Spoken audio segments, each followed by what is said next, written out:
Jusqu'à 1h sur Europe 1. Sophie Peters.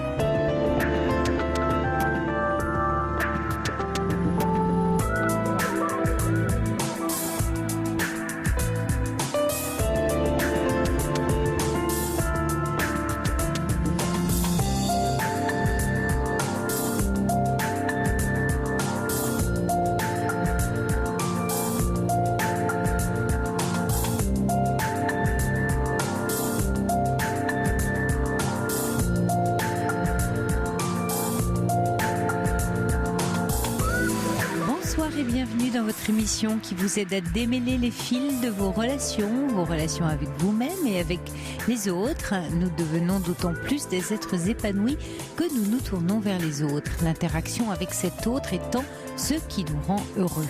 Et si le surhomme avec sa corde de performances diverses et variées est un gonflement de l'ego qui se positionne au-dessus dans le but de posséder, l'homme qui grandit s'implique modestement avec les autres dans la réalisation d'un projet qui le dépasse et le finalise.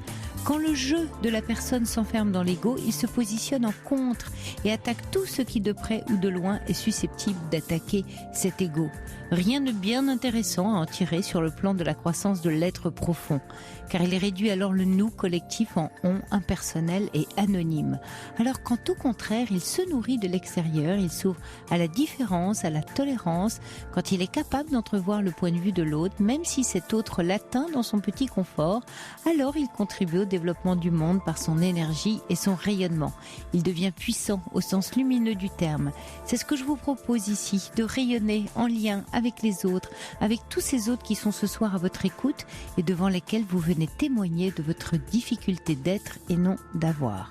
Allez, on risque le tout pour le tout et on appelle au 3921. Quentin et Corentin sont à l'écoute de vos appels et c'est Nicolas Godet qui est aux manettes de l'émission. Moi, je suis avec vous au micro 3921. Je vous écoute et je vous réponds. Europe 1. Sophie Peters. Bonsoir Liliane. Oui, bonsoir. Bienvenue. Oui. Bienvenue. J'ai eu Corentin et Quentin oui. au téléphone. Oui. Donc tout s'est bien passé. Oui. Voilà, alors je vous appelle, c'est ma dernière chance en fait. Je voulais vous expliquer là, un petit peu la situation. J'ai un fils qui a bientôt 22 ans, qui vit à la maison. Le papa est parti il y a 5 ans avec quelqu'un, voilà. Et il me fait vivre l'enfer depuis 5 ans. C'est-à-dire qu'il se met dans des états de violence. C'est-à-dire qu'il détruit tout à la maison. Et mais concrètement, hein, il casse les choses. Oui, il a tout cassé. Concrètement, il a tout cassé. Bon, moi je travaille, donc c'est compliqué. Je suis toute seule avec lui. Sa sœur est partie, elle a 25 ans, elle a son appartement. Et donc il a essayé plusieurs métiers en CFA, ça n'a pas fonctionné. C'est un jeune qui fume beaucoup de cannabis. Et en fait, j'en suis réduite aujourd'hui à me poser la question, parce que j'ai vu ma psy aujourd'hui, en fait, et ma psy me dit qu'il était temps de le mettre à la porte, mais en urgence, parce qu'il a bientôt 22 ans et qu'on est très fusionnels tous les deux, et que il se met en danger et il peut aussi être violent à l'extérieur. Et j'en ai pour preuve qu'il y a 2 semaines, j'étais à la maison puisque j'ai été arrêtée pour un lumbago. Et il a sa copine qui est là depuis 1 an à la maison, qui vit avec nous, qui est une fille adorable, qui veut donc, qui est inscrite, qui a passé le concours d'école d'éducateur, qui a réussi, qui va probablement rentrer donc en septembre à l'école d'éducateur, qui vit avec nous depuis 1 an. Et ça se passe très très mal entre eux en fait. Il est extrêmement violent avec elle verbalement.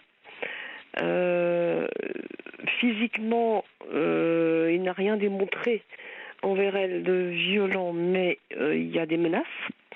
Moi, je suis là, en fait, entre les deux pour écouter tout ça et essayer de parer à tout ça.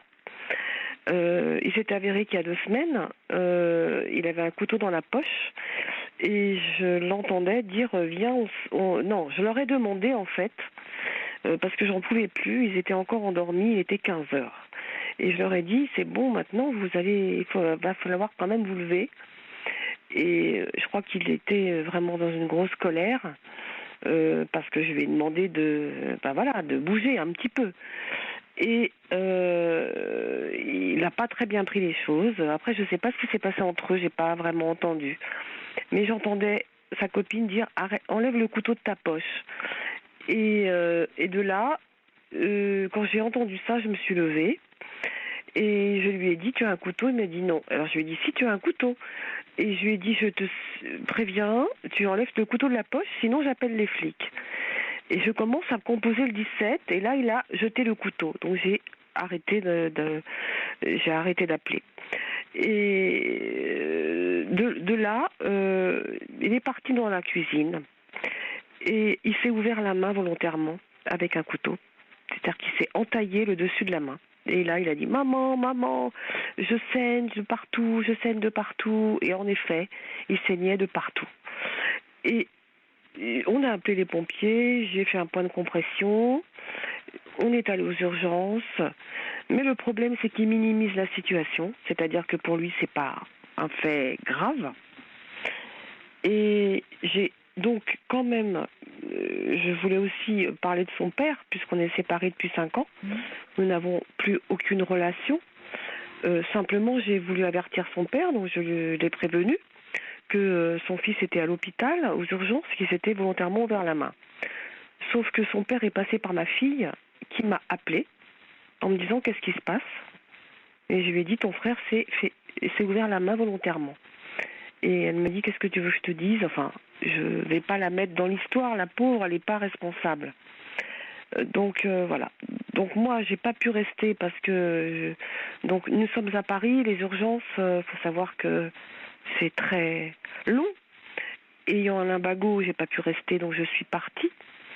La copine est restée avec lui, ils sont rentrés à 2h du matin, il a été recousu. Heureusement, il n'y avait pas plus de dégâts que ça, puisque les tendons n'ont pas été touchés ni les nerfs. Mais bon, toujours est-il qu'il minimise les faits. Et il m'a énormément reproché d'avoir fait appel à son père. Et je lui ai dit, je suis obligée d'appeler ton père parce que, enfin, on doit informer ton père dans la mesure où moi je peux plus gérer toute cette souffrance toute seule.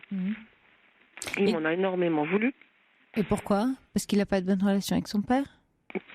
Alors, il a des relations, on va dire, son père ne lui fait plus confiance, mais son père est là, bien sûr qu'il est là pour lui, mais j'ai l'impression qu'il est en attente, d'une espèce de confiance de la part de son père et une reconnaissance de la part de son père. Oui, sûrement, mais quand vous dites bien sûr, il est là pour lui, il est c'est là. quoi dans le réel? Oui. Non, il n'est pas là. Bah non, j'ai pas l'impression. Dans le réel, il n'est pas là. Bah oui, donc il n'est pas là pour lui. Du tout. Il est là oui, vous dites bien sûr, il est là pour lui, il n'est absolument pas là pour lui. Non, mais quand je veux dire il est là pour lui, c'est-à-dire que il est là pour les bons moments. C'est-à-dire qu'à Noël, il était présent, il a eu des cadeaux. Écoutez, moi, ce qui me semble, Liliane, c'est que votre fils est effectivement en danger. En danger pour lui-même et dangereux pour les autres. Et pour lui, la preuve. Et que c'est pas le foot dehors qu'il faut faire, c'est le faire hospitaliser. C'est qu'il soit suivi en psychiatrie, là, votre fils. Oui, alors, justement. Oui, elle est là, l'urgence. La tentative que j'ai faite, il y a donc à l'âge de 18 ans. Je l'ai fait hospitaliser en urgence. Oui, en psychiatrie. Oui, en psychiatrie, en urgence, parce qu'il me tenait des propos vraiment particuliers. Il me disait j'en ai marre de la vie, j'ai envie de tuer tout le monde, etc. Donc je lui ai dit viens, on va aller à l'hôpital. Et moi j'habite pas très loin de Thonon, donc je l'emmène à l'hôpital, on voit un psychiatre et je demande hospitalisation d'un tiers. En effet, puisqu'il avait 18 ans. Exact. Donc je le fais hospitaliser. Alors, évidemment, mon fils se fait hospitaliser, mais c'était terrible de le voir dans la souffrance parce qu'il était attaché, il ne voulait pas. Donc, maman, au secours, papa, je vais le dire à papa, etc. Bon, j'ai fait abstraction de tout ça en me disant je sauve mon fils de toute façon, peu importe, moi je veux lui sauver la vie. Donc je veux pas qu'il soit dans tant pis, c'est pas grave, il peut hurler, je m'en vais. Je le laisse, mais je préfère voilà. Il est arrivé à Maison Blanche. Maison Blanche, Oui. c'est particulier. C'est Oui, particulier. c'est vrai. Il s'est retrouvé, en effet, dans une ambiance assez particulière où tout est mélangé. C'est-à-dire qu'il y a des schizophrènes, il y a des pathologies graves. Et il s'y est pas retrouvé, évidemment. Et mon ex-compagnon, quand je lui ai dit que mon fils avait été hospitalisé, m'a téléphoné en me disant « Tu es folle ». Ton fils n'est pas fou, tu me l'enlèves. Je ne veux pas qu'il soit hospitalisé là-bas. Je refuse que tu viennes le voir ce week-end. Le père de l'enfant.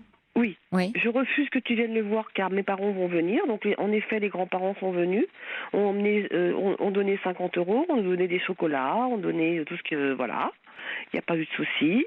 Ils ont extrêmement pleuré de le voir dans cette situation, c'est-à-dire en effet un peu abasourdi par les médicaments. En effet, ce que moi je n'ai pas vu, parce que je ne suis pas allée dans la mesure où mon ex me l'avait interdit. Donc je ne suis pas allée, j'ai respecté. Mais j'ai eu, il m'a demandé de le faire sortir. Donc le lundi, je suis allée enlever la demande d'hospitalisation d'un tiers. Mais vous avez parlé avec le médecin qui le suivait? Parce que là, vous me parlez de l'extérieur, d'obéir à votre ex, mais vous, la vie médicale des psys qui l'ont suivi? Oui, nous avons vu le psy tous les deux. Ouais. Et le psy a dit, votre fils est en souffrance, monsieur. Donc, ils ont levé l'hospitalisation, parce que j'ai demandé, mais ils ont demandé à monsieur de le garder chez lui et de le faire suivre au CMP. Il a dit OK, sauf que ça s'est pas fait. Résultat, j'ai récupéré mon fils de nouveau. Pourquoi ça s'est pas fait?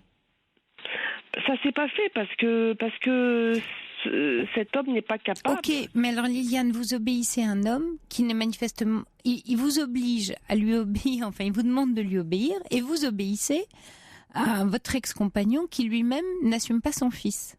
Enfin, non, comme si. Depuis 26 ans, c'est-à-dire qu'il me reproche à moi. Oui, mais pourquoi vous lui obéissez? Puisque c'est vous qui vous en occupez. Parce qu'aujourd'hui, vous appelez en disant j'arrive plus à gérer, je suis débordée. Oui. Et en plus, il est dangereux pour sa copine, il avait un couteau dans la main. Puisque vous avez dit j'appelle la police, il a porté atteinte à lui. Donc, voilà, il est dans un déséquilibre actuel, émotionnel et physique et psychique, dont il est dangereux pour lui-même et pour les autres. Et vous dites, il a tout cassé chez moi depuis 6 ans. Et en plus, la copine, pourquoi elle reste d'ailleurs alors qu'elle se fait maltraiter? Alors, c'est la grande question, parce qu'en fait, elle est en train d'écouter l'émission. Oui. Bon, c'est la question que je lui ai posée. C'est une jeune fille qui va devenir éducatrice spécialisée, puisque c'est le futur métier qu'elle veut faire. Donc je lui ai demandé, est-ce que tu as peur de lui? Non. Parce que, en effet, à chaque fois qu'elle veut s'en aller, il fait barrage, il se met devant elle, bien sûr. Il la menace. Il la menace. Elle, je pense, en effet, elle a peur, et en même temps, ça, je pense, elle écoute, donc je peux pas parler pour elle, mais je pense que sa propre problématique à elle lui appartient. C'est-à-dire que si elle est avec lui, c'est qu'il y a quelque chose qui s'est passé entre eux qui fait que. Bon. Mais moi, aujourd'hui, je me retrouve avec 2 personnes vivant sous mon toit, qui se disputent en permanence. Enfin, elle, pas elle, mais lui, la menace en permanence. Ouais, mais on a l'impression, Liliane, vous me racontez toute votre histoire, et vous, comme si vous attendiez un drame pour vous dire, je le savais, et j'aurais dû agir plus tôt. Parce que là, vous êtes proche du drame. En plus, le père se met aux abonnés absents et critique à chaque fois que vous prenez une décision qui concerne la protection de votre fils et de son fils à lui. Mais dès que vous faites un pas devant l'autre, il vous critique et vous l'écoutez. Donc vous êtes sous l'emprise de votre ex-mari, sous l'emprise de votre fils et sous l'emprise de votre fils maintenant. Oui, donc voilà. Enfin, je sais pas ce que votre psy vous a dit, mais là, il s'agit aussi beaucoup de vous dans cette histoire, c'est-à-dire beaucoup de votre attitude. Quand vous dites j'essaye de parer à tout ça, vous essayez de parer les coups, de parer les catastrophes, d'anticiper éventuellement les catastrophes, mais en fait, vous ne les gérez pas dans le sens de prendre la responsabilité d'un drame éventuel et donc d'agir en conséquence. Vous voyez, on a l'impression que, et je comprends que c'est complètement paniquant ce que vous vivez et que ça vous fait très peur. Mais là, vous mettez toutes les conditions pour qu'un drame se produise. Or, il y a un danger avéré que sa compagne, à lui, est trop jeune. Elle est toute jeune. Elle a 19 ans. Oui, elle a 19 ans. À 19 ans, elle ne peut pas prendre la responsabilité. Elle veut être éducatrice spécialisée, elle veut aider les gens, elle comprend bien qu'il a un problème, mais elle reste. Pourquoi elle reste? Parce que elle pense qu'elle peut le sauver quelque part, qu'elle peut y être. Bien, c'est pour ça qu'elle reste. Sauf qu'elle peut pas, et qu'en faisant ça, elle se met en danger. Elle se met en danger personnel et physique, et psychique également. Donc ça va pas du tout l'aider dans son futur métier. Donc toutes les deux, la responsabilité que vous avez, c'est de faire face à quelqu'un qui, lui, n'est plus responsable de lui-même. Non. Alors, peut-être vous pourriez prendre un avis juridique, peut-être un avis auprès de la police qui a l'habitude de ce genre de situation. Mais je pense que la raison là commande de nouveau une suite à cette histoire de couteau, une hospitalisation par un tiers, et là, fermer les oreilles aux grands-parents et aux pères qui sont complètement manipulés eux aussi. Parce que la caractéristique aussi là de votre fils dans sa pathologie, c'est qu'il y a une part de lui qui a tout à fait conscience de ce qu'il agit et de son pouvoir. Et de son pouvoir d'agir, de son pouvoir de nuisance, de menace, comme vous dites, on est très fusionnel, de son pouvoir sur le père. Et il joue de votre dissension. Donc quand il joue la victime auprès de ses grands-parents et de son père, il sait que ça va vous retomber dessus.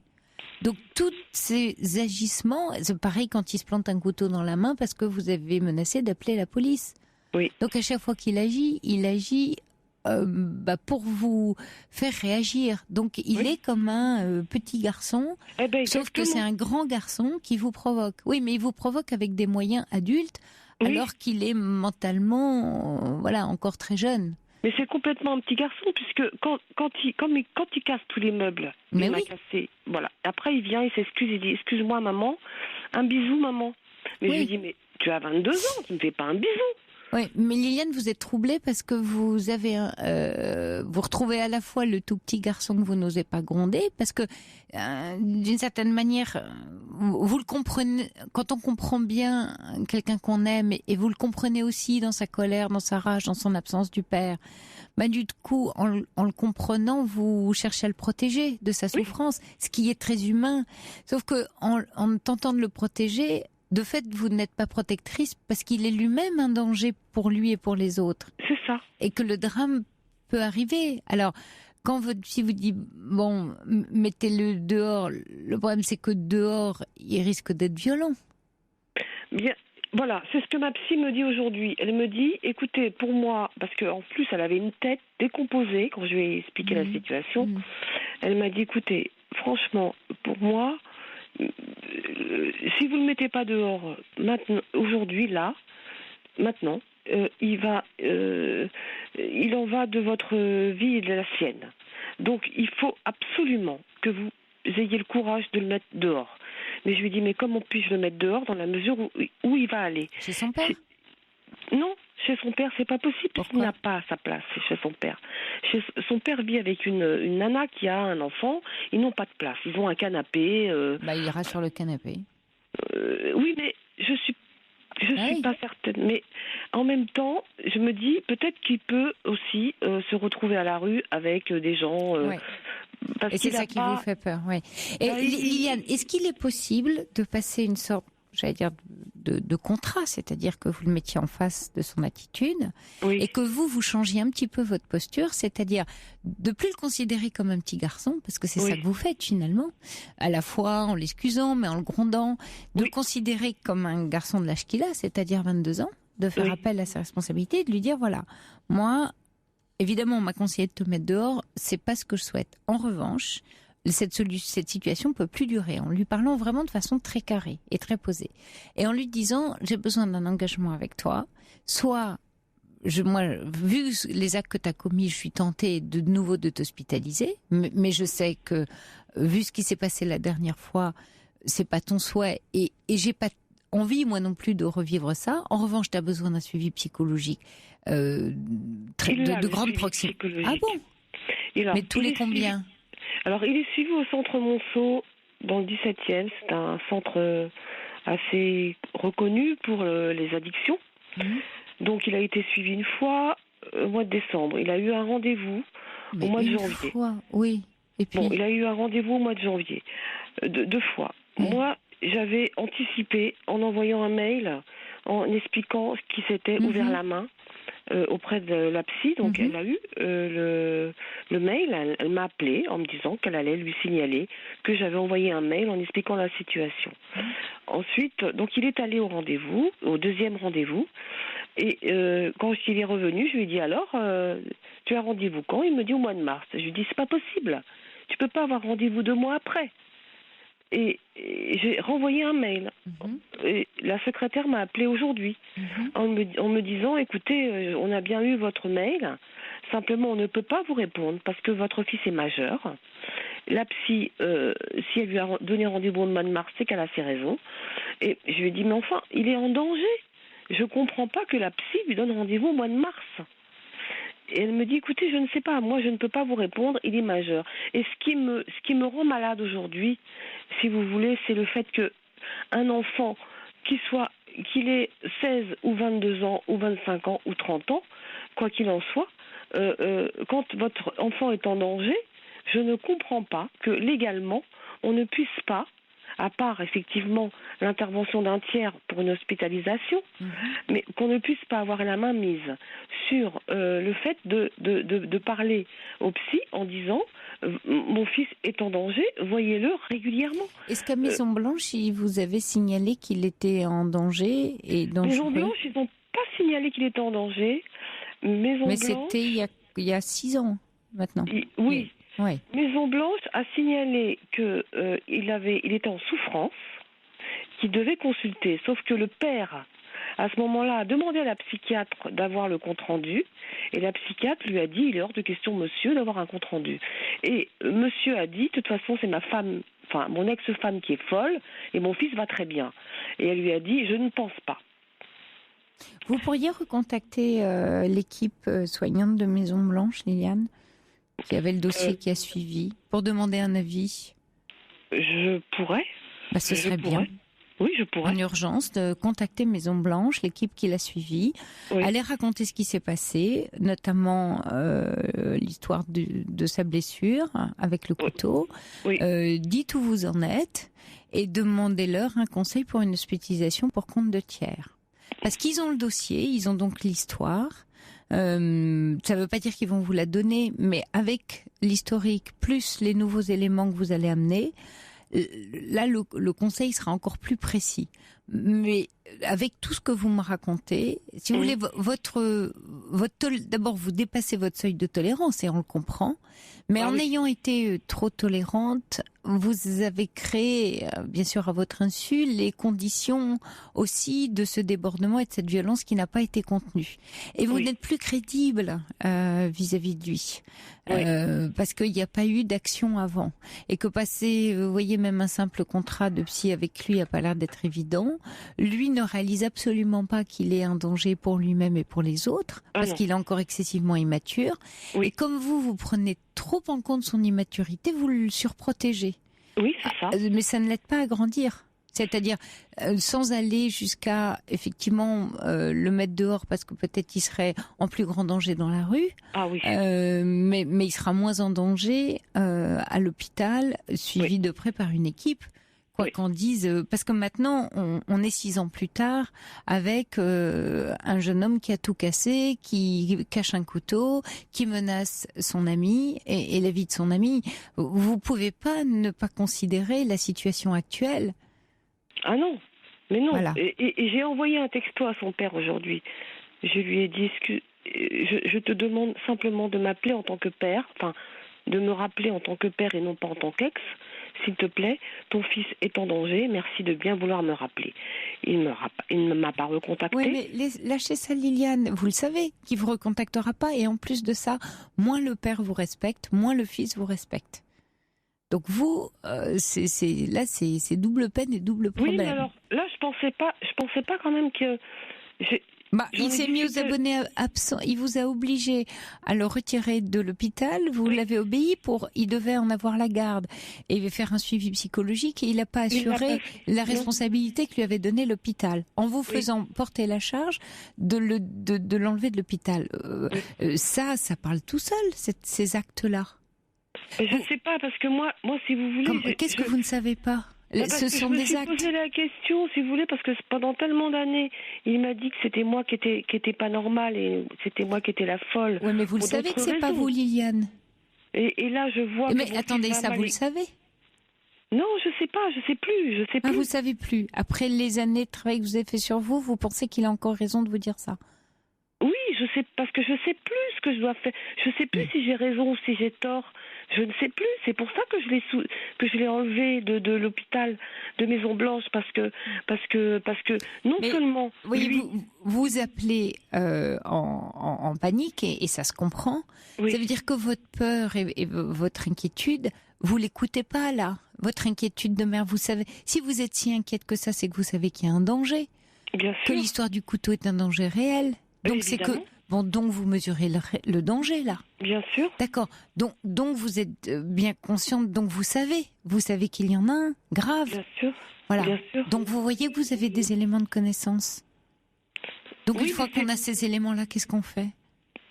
Bien sûr, mais c'est très ambivalent parce qu'en fait, du coup, moi je sais plus si quelle est la posture que je dois prendre? Est-ce que je dois prendre une posture ferme et définitive et le faire hospitaliser d'office sans penser à son père et au reste et me dire que c'est lui sauver la vie, soit je dois le laisser vivre sa vie, prendre son indépendance parce qu'il n'y a que comme ça qu'il pourra grandir. Mais il n'en est pas capable. C'est sans moi. Mais il n'en est pas capable, Liliane. L'autre option, il est capable de quoi? C'est pas tant ça. La psy m'a dit, si vous le laissez... Est-ce qu'il a la capacité? Prendre son indépendance, ça veut dire être capable de s'assumer financièrement. Il est pas... Il a... Non. Un enfant majeur peut vous attaquer, saisir le juge des affaires familiales pour abandon de famille, parce que tant qu'il ne s'assume pas financièrement, vous lui devez assistance. Oui. Majeur. Vous le savez, ça. Bon. Oui, non, mais il est capable de s'assumer? Non. Bon. Et il n'est pas capable de travailler non plus. Il fait plus d'études, il travaille plus. Non, il a fait quelques tentatives, mais ça n'amène à rien. Donc la deuxième option que vous proposez, qui dit il prend son indépendance, il n'en a donc pas la capacité. Ni la maturité, ni psychique, ni concrète. D'accord. Non, donc, j'ai très peur de le mettre. Je ne peux pas le mettre dehors. Parce que vous savez qu'il n'a pas cette maturité. Non, je ne peux pas. D'accord, donc quand vous me dites les deux options, vous voyez bien que la deuxième, elle tient pas debout. C'est d'ailleurs pour ça que vous m'appelez ce soir. Parce que vous savez, une part de vous, c'est que cette option-là, elle n'est pas valable. Non. Mais vous ne vous écoutez pas. C'est-à-dire que j'essaye juste de vous dire, Liliane, que vous avez tous les éléments de la situation, que vous les connaissez et qu'il y a un truc qui coince, c'est la responsabilité des décisions que oui, c'est vrai, c'est dur, bien sûr, je vous l'accorde, de mère seule, dans le bateau, qui doit prendre la décision seule et en plus contre le père qui non seulement n'existe pas pour votre fils, mais en plus, dès que vous agissez, c'est-à-dire que ce qui est terrible, Liliane, c'est que vous êtes encore sous l'emprise de votre ex. Parce que dès que vous prenez une décision, il vous la renvoie en disant que vous êtes nul, que c'est pas ce qu'il fallait faire et tout, et vous continuez de l'écouter. Comme ça a toujours été, mais c'est une réalité. Oui. Ça fait combien d'années que vous êtes séparés de lui? Ah oui, 6 ans. 5 ans et on a vécu 26 ans ensemble. Oui, je comprends Liliane. Ouais. Mais voyez, je comprends tout à fait. Hein. Et que vous ayez peur de lui et qu'il vous renvoie, que vous ne savez pas assurer, etc. Du coup, c'est moi la malade, quoi. Oui, mais Liliane, regardez, ça fait 6 ans que vous essayez... donc, que vous assurez et que vous essayez de contenir ce fils. Pour essayer de prouver que à votre ex que vous pouvez assurer. Mais les conditions dans lesquelles vous êtes sont intenables. Ah non, intenable. Donc, je peux plus. Voilà, donc j'essaye de vous faire comprendre, de vous écouter, parce que il y a quelqu'un en vous qui me dit ce soir qu'elle sait tout, qu'elle est capable, que vous l'avez déjà fait. Voyez-vous, c'est extraordinaire, vous avez absolument tout dans les mains. Il manque le levier pour appuyer et dire, allez, je prends la responsabilité de décision, je sais ce que je fais, j'ai raison de penser ce que je pense, de sentir ce que je ressens, de faire ce que je fais. Faites-vous confiance, Liliane. Vraiment, vraiment. Comme dit un auditeur, l'ex n'a que le pouvoir qu'elle lui donne, mais vous le savez, évidemment. Et c'est ça qui est votre drame, quelque part. Vous lui donnez un pouvoir sur vous. Non, mais le drame, c'est que je comprends pas que quand tu vois son fils, il le voit pas dans cette détresse. Oui, mais ça vous fait toujours aussi mal et vous imaginez que un miracle va se produire. Non, un miracle va pas se produire. Ça fait 6 ans et aucun miracle s'est produit. Non, et c'est de plus en plus difficile pour moi. C'est-à-dire qu'il est dans une consommation de plus en plus importante. Et qui fait rien Oui, donc il est en vrai danger. Il y a Claude qui dit faites l'hospitaliser, mais surtout ne le jetez pas à la rue tout seul, c'est dangereux. Il y a René qui dit vous entretenez son mal-être en étant désorienté, or il a besoin de sécurité. Alors faites-lui voir un analyse dans un cabinet privé, sinon dit René. Mais bon, ça veut dire l'emmener aux séances, l'attendre pour être sûr qu'il y va, et c'est 2 fois par semaine. Et ça, c'est impossible pour moi. Alors, déjà, financièrement c'est impossible. Et physiquement, c'est impossible parce que je travaille. Donc, ça, c'est impossible à faire. Et voilà. Donc, ça, je peux pas y compter. En revanche, ce que je peux faire maintenant, parce que là, j'ai extrêmement peur pour lui, extrêmement peur, je me demande si je vais pas le faire hospitaliser d'office. Oui, alors je vous lis des messages d'auditeurs. Il y a Monica qui dit il n'y a pas à considérer le père et tout le monde. Vous voulez sauver votre fils. La seule solution qui s'offre à vous, c'est de le faire hospitaliser. Oui. Il y a Claire qui dit j'ai connu le même problème avec mon frère schizophrène et il a fallu attendre qu'il agresse plusieurs personnes et des passages à l'acte violent pour qu'il soit arrêté par les flics et qu'enfin une hospitalisation soit mise en place. Oui. Dit Claire. Il y a Béa qui dit cessez de vous cacher derrière votre ex. Ce n'est pas rejeter votre fils que de le faire soigner. Mais c'est aussi aller à l'encontre de ce qu'on attend de nous. Et vous avez des ressources. Et c'est vrai que vous avez des ressources. Vraiment. Oui, non, mais bien sûr, j'aime mon fils par-dessus tout et je ne veux pas. Je peux pas imaginer. Au contraire, enfin, je le sens tellement en souffrance que moi-même, je souffre de le voir souffrir. Oui, mais Liliane, stop. Parce que il est là, la croche, elle est là. Vous souffrez de le voir souffrir. Et je reprends le message de René qui parlait de désorienté. Oui. Du coup, vous le mettez en insécurité. Oui. Bien sûr que la maman que vous êtes. Pas d'ailleurs quand je lui dis tu es en souffrance, il me dit arrête de me prendre pour un handicapé. Oui, mais Liliane, ça c'est vous qui le savez, qui le ressentez. Vous n'avez pas besoin de lui dire. Vous êtes l'adulte dans le bateau, donc vous agissez en tant qu'adulte responsable. Ne l'infantilisez pas en disant « Oh, mon pauvre chéri, t'es en souffrance, je vais m'occuper de toi, ça me fait de la peine, etc. » On n'est plus là-dedans. On est avec un être qui, bien sûr qu'on va pas se mentir qu'il est en souffrance, mais c'est pas le discours à lui tenir. Le discours à lui tenir, c'est quelque chose de très concret, de très carré, de très cadrant. Il a besoin de cadre parce qu'il est décadré, il n'a plus de cadre. Non. Donc il a besoin d'une sécurité. Et vous n'êtes pas sécurisante en étant dans cet affect d'accompagnement. Vous n'êtes pas sa psy. Et il n'a pas besoin de vous entendre là-dessus. Par contre, voilà, Natacha dit, suivez votre instinct maternel, parce que là, il est bien là, sans vous soucier de ce que les autres pensent, et ne mélangez pas tout. Ne mélangez pas l'empathie que vous avez. Enfin, vous êtes même plutôt en sympathie qu'en empathie, parce que vous êtes en fusion. Alors, si vous étiez dans l'empathie, vous comprendriez ce qui lui arrive sans pour autant fusionner avec son émotion. C'est ce que vous êtes en train de faire. Complètement. Parce que ça me rend malade de le voir comme ça. Donc, forcément, bien sûr, mais si ça vous rend malade, c'est une action qu'il faut poser. Alors concrètement, je fais quoi ? Je le fais hospitaliser. Oui, ou alors si vous voulez vous donner un tout petit peu de temps, vous contactez dès lundi l'équipe qui l'a suivi à Maison Blanche, vous demandez un rendez-vous en urgence, vous leur expliquez et vous prenez votre décision après qui est, j'allais dire, un entre-deux peut-être pour vous rassurer et pour être bien sûr, parce que je vous sens hésitante, pour pas passer en force avec vous-même et si vous pensez que c'est pas à quelques jours près. Voilà, allez à ce moment-là demander conseil, mais à Maison Blanche, là où il y a eu son dossier avec l'historique. Voilà, je pense que là, ça va être le plus sûr.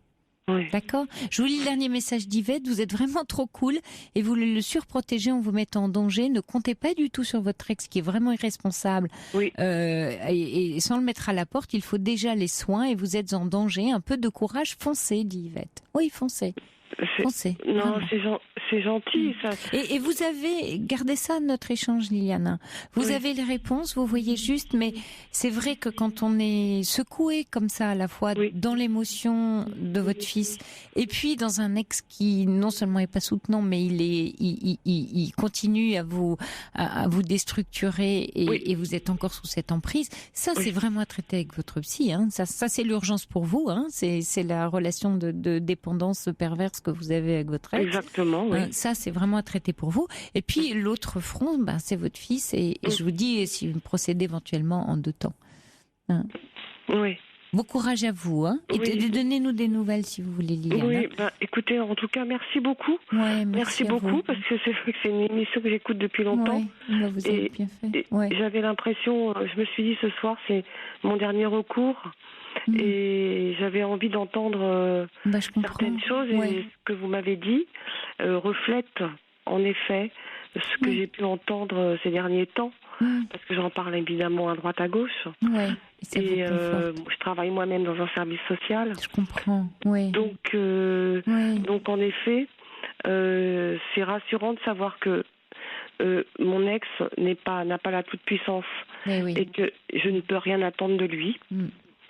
Et déjà, dans un premier temps, et ça c'est important de l'entendre, et qu'en effet, pour sauver la vie de mon fils, il faut vraiment, je pense, aujourd'hui, qu'il se fasse vraiment hospitaliser. Parce que ce n'en sera que mieux pour lui et j'espère qu'il me remerciera plus tard. Mais oui, de toute façon, même sans remerciement, c'est la chose juste à faire. Hein. Juste à faire. D'accord. Il y a Claire qui dit le problème, c'est que la personne violente ne veut rien entendre et on est démunis, c'est très angoissant pour la famille. Oui, vous vivez une situation extrêmement douloureuse, angoissante et stressante, Liliane. Et prenez-en aussi la mesure pour vous. Ça, c'est important. D'accord ? Oui. Bon courage à vous, Liliane. Merci beaucoup, Sophie. Merci beaucoup d'avoir pour appelé. tout. Merci. Jusqu'à 1h sur Europe 1. Sophie Peters. Oui, bonsoir Faisal. Oui, alors bonsoir. Alors pour ma part, en fait, j'ai déjà appelé pour le sujet que je vais aborder ce soir, il y a à peu près 2 ans. Et c'est sur le thème de, même si je sais que le terme est galvaudé, mais bon, c'est toujours ce sujet, c'est la perversion narcissique. Oui. Et donc en fait, j'avais abordé ce sujet-là et c'était il y a comme je l'ai dit il y a 2 ans, mais j'avais pas vraiment étudié le sujet, j'avais juste comme ça quelques bribes d'informations et j'ai lâché le truc comme ça, mais d'ailleurs le retour de votre concert a été que pour elle je ne l'étais pas, parce que d'après elle, il est connu que généralement ils sont incapables de, quand on l'est vraiment, ils sont incapables de le reconnaître. Mais oui, bien sûr, elle a complètement raison, Caroline. Et alors, c'est pour ça que je souris en voyant votre demande, parce que qu'est-ce qui fait donc que depuis 2 ans, vous revenez à la charge, et quels sont les éléments qui vous font penser que si vous voulez absolument l'être et qui vous font imaginer que vous l'êtes? Ou est-ce qu'on vous l'a dit? Est-ce que quelqu'un vous l'a dit? Et ça vous aurait mis en doute?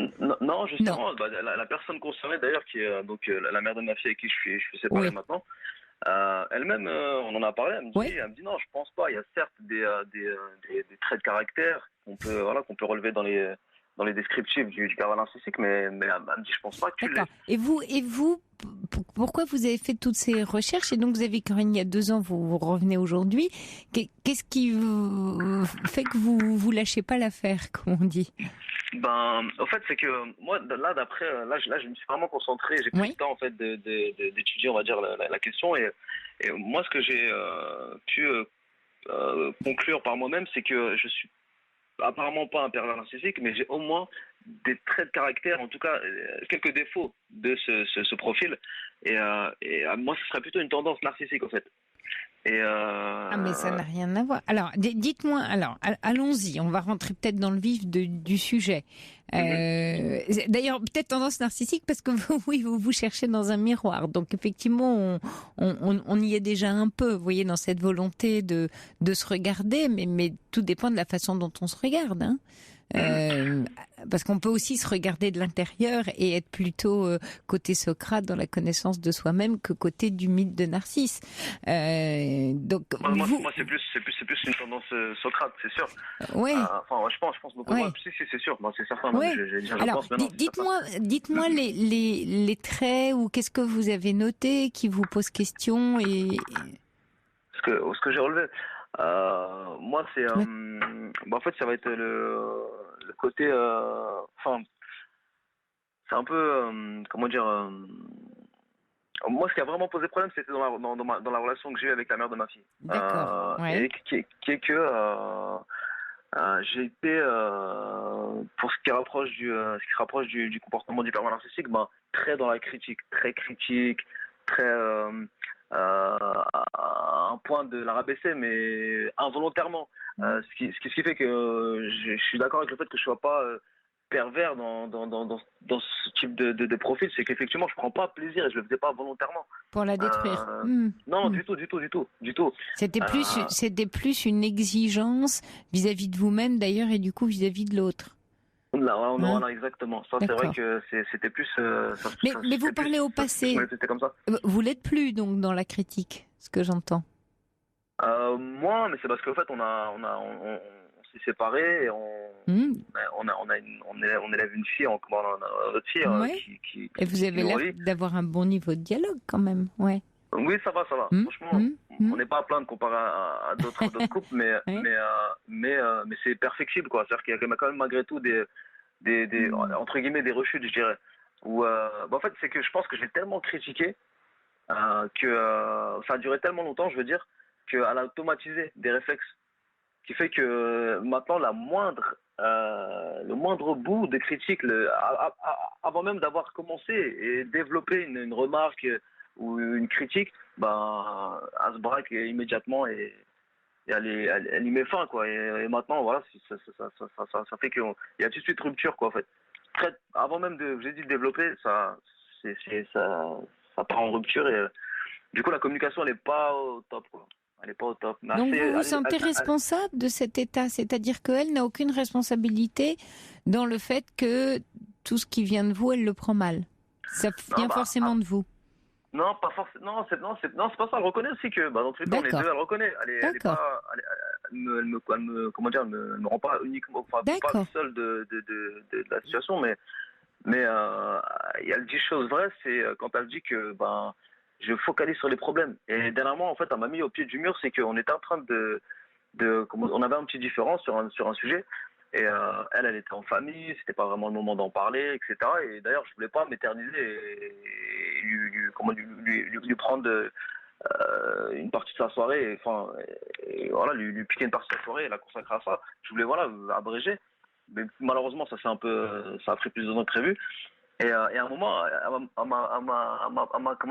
m'a déstabilisé en me posant la question, en me faisant juste la remarque en me disant, mais en vérité, tu cherches tout simplement les problèmes, quoi. En fait, je sais pas, en gros, tu t'as que ça à faire, quoi, de chercher les problèmes. Et c'est vrai que là, je me suis arrêté, ça m'a percuté, quoi. Je me suis dit, effectivement, en vérité, puis tout à l'heure, je tourne autour du pot, quoi, alors que c'est bon, le sujet il a été traité, la demande, la réclamation, ça a été entendu et reconnu. Enfin, j'aurais pu, et en fait, moi, je me suis acharné, entre guillemets, quoi, en fait. Est-ce que vous savez pourquoi? Est-ce que vous savez comment ça se fait? Est-ce que vous savez quelle part de vous agit quand vous faites ça? Non, franchement, je ne vois pas du tout. Et c'est dans ce sens-là où je me dis qu'il y a un petit côté pervers narcissique, dans le sens où, là, vraiment, le sujet, il était clos, on va dire. Après, c'était, je sais pas, comme si Mais non, c'est pas du tout ça, le pervers narcissique, Faisal. Mais non, ça n'a rien à voir. C'est pas parce que vous cherchez comme vous dites, comme elle dit votre ex-femme, que vous cherchez les problèmes chez l'autre ou vous lâchez pas l'affaire. On sent que voilà, il y a quelque chose d'un peu obsessionnel, un peu compliqué chez vous, d'une pensée un peu confuse. Et donc vous voulez peut-être aussi avoir le dernier mot, c'est ce qu'on comprend, une espèce de forme d'exigence où vous voulez avoir toujours raison. Mais ça n'a rien à voir avec les traits que vous prenez pour les vôtres. Mhm. Voyez, donc là en fait vous cherchez là, mais bon, ce que je vous propose, Faisal, c'est qu'on va se quitter quelques minutes pour le journal, et puis on essaye de démêler un tout petit peu les fils ensemble de toute cette grosse pelote, d'accord ? On se retrouve dans quelques instants. Jusqu'à 1h sur Europe 1. Sophie Peters.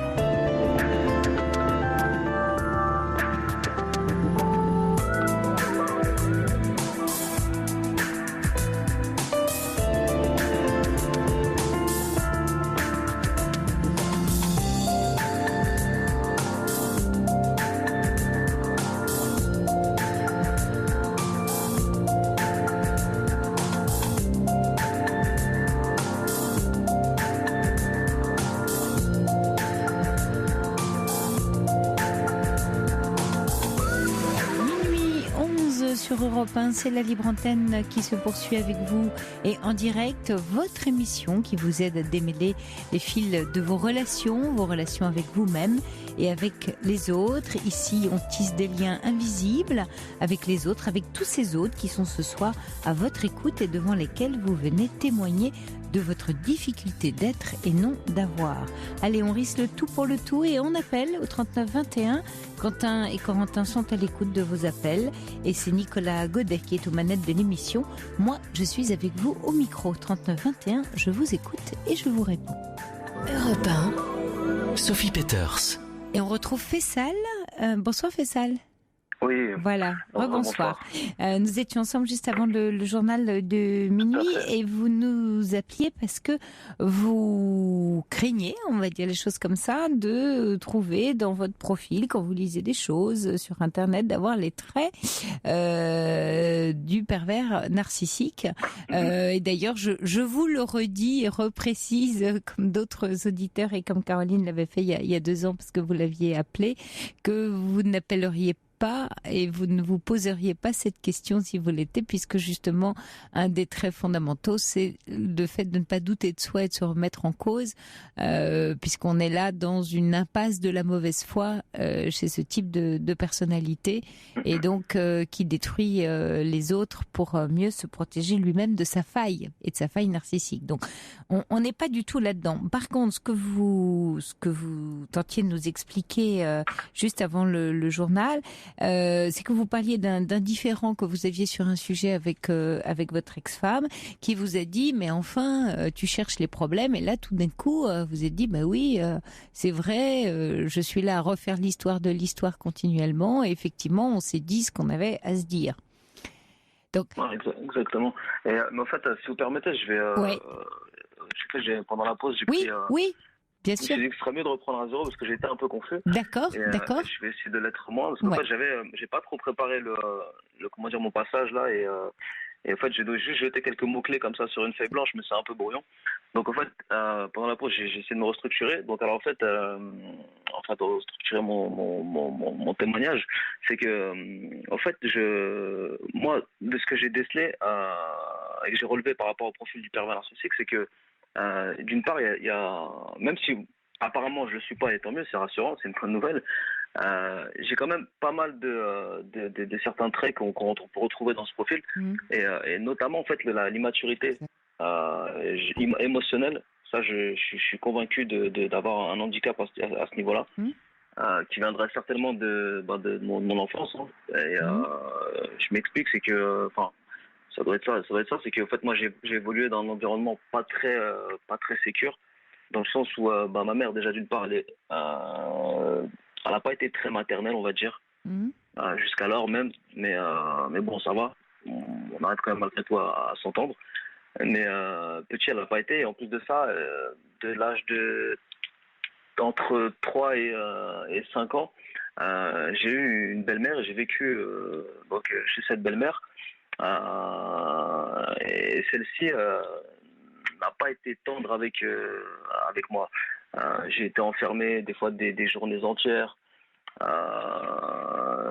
dans ma chambre. J'ai plus trop de souvenirs parce que c'était vraiment petit. C'était dans la période entre, je dirais, 3 et 4 ans, 3 et 5 ans peut-être. Mais voilà, donc je pense que, en tout cas, moi, c'est là que je resitue ce problème d'insécurité affective, on va dire. Oui, vous avez été empêché d'être très petit. Donc, et comme vous dites, ça vous a créé une grande insécurité affective. C'est juste ça. Et moi, effectivement, aujourd'hui, là maintenant j'ai 33 ans, et je le sais personnellement que j'ai un problème d'immaturité. Et vous consultez quelqu'un ou pas, Faisal ? Oui, tout à fait. Ah, oui. Depuis très peu, j'avais une réticence, on va dire. J'ai toujours été, jusqu'à très tard là, j'étais sceptique aux psychothérapies, tout ça, et je viens seulement de faire le pas. D'accord. Et donc c'est tout frais encore. C'est tout frais. En train de se présenter. Je suis encore en train de me présenter, on va dire. D'accord. Et qu'est-ce qui a déclenché justement qu'est-ce qui vous a fait passer de la réticence au fait de déclencher le pas ? Ouais. D'une part, c'est que la mère de ma fille, elle a entamé une psychothérapie et elle a un peu, comment dire,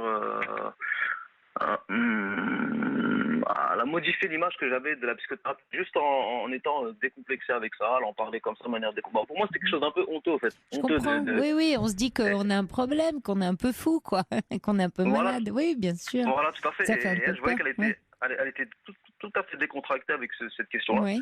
Et surtout, j'ai vu que ça portait ses fruits. En tout cas, d'après, ça portait ses fruits. Oui. Parce qu'elle m'a jamais, bien évidemment, on m'en a jamais trop parlé dans les détails, mais voilà, elle me disait que ça lui permettait d'avancer et de grandir. Donc voilà, je vais pourquoi pas essayer. Oui, comme dit Monica, c'est bien de comprendre ce que nous sommes, mais l'essentiel, c'est de trouver comment composer avec nos traits de caractère pour ne pas heurter les autres. Et finalement, la thérapie, c'est pas seulement et c'est pas juste le fait qu'on ait un problème, c'est aussi la connaissance de soi. C'est aussi un travail sur soi. Et ça, c'est un travail d'analyse, d'entrer en analyse. Donc moi j'entame seulement ce processus, donc c'est encore tout frais. Je comprends, mais c'est courageux, parce qu'en même temps c'est vrai que ça demande du courage d'aller à la rencontre de soi et qu'on se demande bien ce qu'on va découvrir. Alors ça fait toujours un peu peur, et on a un peu peur d'aller ouvrir la cave, le grenier, d'aller regarder ce qu'il y a dedans, Donc, c'est toujours un peu impressionnant. Donc, je pense que là, vous allez bien sûr trouver les réponses que vous cherchez, Faisal. Et c'est vrai que vous avez, d'autant plus avec une histoire d'enfance quand même très lourde, maltraitante, des choses à réparer de cet enfant intérieur que vous portez en vous et qui a été blessé. Et plutôt... Justement, en fait, le but de mon appel, c'est vraiment d'avoir des témoignages de personnes qui ont ce profil de personnes qui ont une certaine immaturité émotionnelle, qui ont des difficultés dans la relation, que ce soit familiale, amicale, voire même professionnelle, bref, diverses relations, qui ont, moi par exemple, je sais que en relation, je manque tellement de confiance en moi. En fait, c'est pas que je manque. En fait, je manque effectivement, j'ai un capital confiance faible, ça j'en suis persuadé. Mais je le fais pas paraître. Et les gens, je suis persuadé qu'ils pensent, et on me l'a déjà dit d'ailleurs, et quand je suis rentré des fois en intimité avec certaines personnes, enfin en intimité dans le sens où on a pu se dire des choses, des confidences. Quand j'ai fait des confidences à certaines personnes, elles ont été surprises de m'entendre dire que j'étais quelqu'un qui n'avait pas très confiance en lui, et des choses comme ça. Mais on n'y croirait pas, quoi. On pense tout le contraire, en apparence. Oui, c'est ça qui vous fait imaginer que vous êtes autre que la personne que vous êtes. Et du coup, vous cherchez des profils de personnalité pour vous dire, voyez, vous cherchez à vous auto-diagnostiquer dans des choses que vous lisez ou des noms que vous entendez en recherchant des traits de caractère qui seraient un peu vous. Donc vous êtes en recherche, ouais. Et bravo, comme dit Coralie, félicitations à ce jeune homme pour sa lucidité, sa belle expression et sa sympathie. Ah, Et c'est puis, gentil. comme dit Charlotte, on dirait plutôt que votre auditeur est en manque d'attention, qui peut s'expliquer par ce qui lui est arrivé petit. Et c'est vrai que quand on est comme ça, et Charlotte vous souhaite bonne chance, c'est vrai que quand on C'est est gentil, comme ça, merci. privé de l'accès à soi si petit, parce que pas mis en sécurité par le monde d'adulte, bah on est dans cette anxiété un peu permanente de se cacher, de pas savoir à qui on a affaire, de donner une autre image de soi, de se travestir d'une certaine manière socialement pour tenir la route avec au fond de soi se dire mais en fait c'est pas moi, ou je suis faux mais personne le sait. Donc Mais ouais. pour ma part, j'en parlerai pas à ce terme-là parce que ça va pas aussi loin que ça. Dieu merci. Je vais pas jusqu'à me travestir. Je suis Non mais je quelqu'un en parle plus de qui est. travestir votre être. Non, je sais, bien sûr. Non, bien Ouais. sûr. Non, mais j'ai bien compris, madame. Mm. Ça va pas jusque là parce que je suis quelqu'un en plus qui est très attaché au fait d'être authentique et donc je vais éviter. Je veux peut-être pouvoir au travail jouer un petit rôle, mais ça restera léger. Ce sera juste paraître de bonne humeur parce que voilà, je suis au travail et j'ai pas à communiquer un mal-être ou quoi que Bien ce soit ou sûr, paraître bien désagréable sûr. parce que je me suis mal réveillé. Ça, Bien sûr. je m'interdis de faire ça. Mais comment dire, en fait, vraiment, là, les problèmes que je rencontre, c'est, comme je l'ai dit, c'est des difficultés comment dire, à nouer des relations durables. Voilà. Faire des connexions, ça me pose aucun problème. Je suis plutôt sociable et j'ai vraiment, depuis petit, j'ai jamais eu de soucis. Mais sur la Que ça durée soit, c'est compliqué. Mais voilà, sur la durée, c'est compliqué. Puis après, je l'explique pas, mais je sais que au niveau comment dire amical, j'ai malheureusement pas trop de matière et d'anecdotes ou d'histoires. Là, en tant qu'adulte, c'est-à-dire parce que moi depuis que j'ai 20 ans, donc maintenant ça fait bientôt 13 ans que j'ai pas eu de relation amicale sur le long terme. Mhm. J'ai consommé, j'ai été Ouais, consommateur donc il y a de. une forme de fuite en fait. Et quand on Voilà, fuit l'autre, on se voilà. fuit soi-même. Ouais. Voilà, exactement. Donc Bien moi, il y a sûr. eu cette fuite via la drogue. Mm. Et quand j'ai décidé de me reprendre en main et d'arrêter ça et de voilà, m'occuper de ma santé, tout ça, bah, j'ai dû. En fait, vu que dans mon cercle d'amis, il y avait que des consommateurs, Eh bah, oui. j'ai coupé les ponts totalement. Oui. J'ai totalement coupé les ponts et en plus de ça, ça a été. En parallèle, j'ai déménagé au passage. Mhm. Donc j'ai coupé les ponts et déménagé. Mm. C'est courageux déjà. Ouais. j'ai pas su en fait. J'ai pas pris le temps surtout. Comme j'étais en pleine reconstruction, j'étais vraiment Oui, mais vous concentré sortiez sur. d'une période difficile et houleuse où vous étiez dans la drogue, donc ça vous décrivait un contexte où la seule bonne réponse c'était effectivement de couper les ponts. C'était C'était la bonne réponse. Donc maintenant que vous commencez à vous retrouver et à faire connaissance avec vous-même, vous allez pouvoir entamer des relations d'un autre type. Avec d'autres gens. En tout cas, moi, je vous souhaite vraiment, beaucoup de courage sur votre route. Là, vous êtes au début du chemin, mais bravo parce que déjà vous venez de loin. Vous nous dites que vous avez, quitté le monde de la drogue, que vous prenez en main, en responsabilité. Donc, elle est là, la maturité. Vous parliez d'immaturité émotionnelle, mais vous êtes sur un chemin de maturité, c'est-à-dire de responsabilité, puis aussi de liberté d'être. Et bravo. Sur ça, j'ai pas de problème, moi, sur le fait d'être mature, socialement parlant. Oui, mais moi, je parle de l'être. Etc. Oui, c'est ça, je vous parle pas socialement. Je vous parle de la personne que vous êtes, de l'être. En tout cas, cet handicap d'être immature émotionnellement, d'avoir cette faille, c'est pour ça que ça, en fait, je l'ai lu et entendu par rapport au pervers narcissique, que c'est quelqu'un qui a une blessure profonde liée à l'enfance, qui fait que toute sa vie, en fait, voilà, sa victime, quand il a une victime dans le cadre d'un couple, généralement c'est dans le cadre du couple, il en fait son doudou en fait. Oui, mais c'est pas votre cas. Non, là ça va, Dieu merci, c'est pas mon cas. Non, c'est pas mon cas. Voilà. Donc c'est pas tous les gens. Oui, mais vous partez de, il y a une blessure profonde dans l'enfance et il y a une faille, égale pervers narcissique, égale, et après vous enlevez la fin. J'ai pas verrouillé la cible sur pervers narcissique. C'est juste, j'y ai trouvé des éléments de réflexion. Oui, d'accord, fais ça. Des traits de caractère que je retrouve chez moi. Oui, mais le trait de caractère, et c'est pas un trait de caractère. Vous trouvez quelque chose de l'ordre de la blessure dans l'enfance, et là vous dites ah oui, là c'est moi. Mais des blessures dans l'enfance donnent une variété très importante de dysfonctionnement ou de type de personne ou d'histoire de vie, mais aussi de très beaux trajets de résilience, de magnifiques trajets de reconstruction.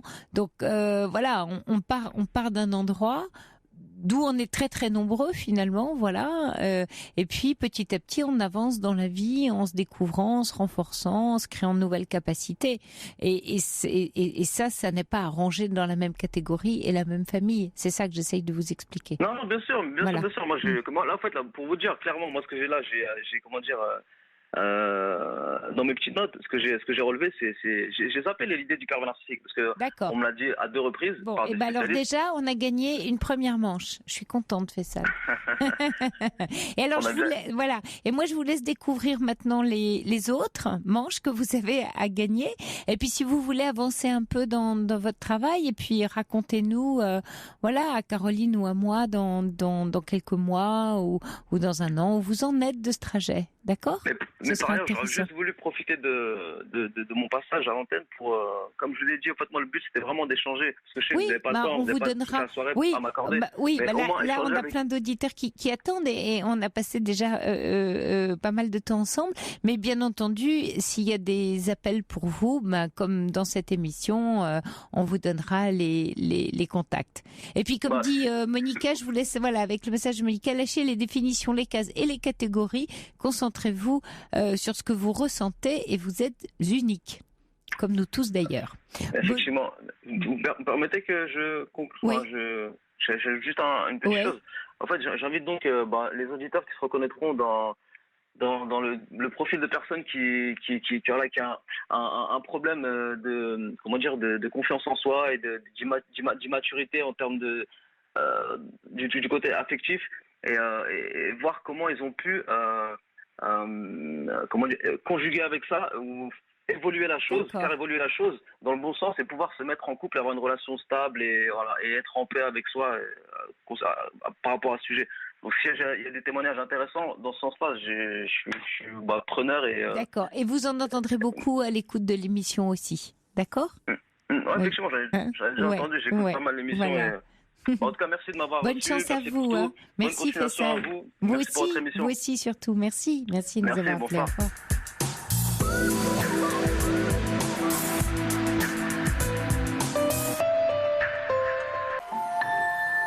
Europe 1, Sophie Peters. Et Faisal, un très joli message de Joseph pour vous qui dit: vous savez, la route est longue mais tellement riche. Vous avez un caractère complexe qui vous questionne. L'analyse vous permettra de connaître toutes les régions de votre être et de calmer vos douleurs passées. Oui, c'est un joli conseil. Merci Joseph. Bonsoir Johan. Bonsoir Sophie. Bienvenue. Merci.